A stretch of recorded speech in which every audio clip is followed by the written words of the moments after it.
Many areas of Minnesota received very little rainfall between April and late May. Dry conditions allowed planting to progress rapidly, but corn planted into dry ground didn't get the moisture it needed to get off to a quick, uniform start. The result is some variability in plant stands. The majority of the corn got planted in April, one of our driest Aprils on record. I think going back to 1915, it was the third driest since then.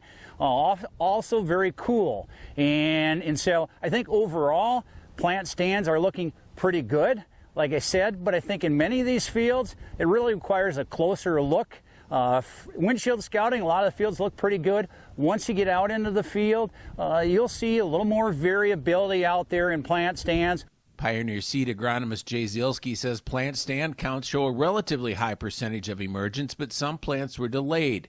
Even though it is still early in the growing season, those smaller plants may not amount to much. Because of the particularly dry conditions this spring, we see some variability in emergence in the corn. And good reminder for everyone is that in order for the germination process to begin in corn, that seed needs to absorb about 50% of its weight in water.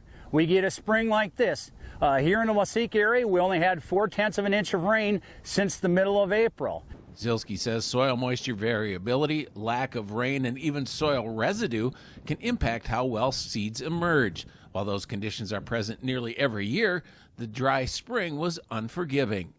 But most every year, we don't have this dry weather that we've experienced the last 6 weeks, and consequently, there is more variation out in the fields. And certainly, it's not a major problem, but as you alluded to, I think many farmers will be somewhat surprised based on how good the planting conditions seem to be this spring to see this variation in their fields. This is Dan Lemke reporting.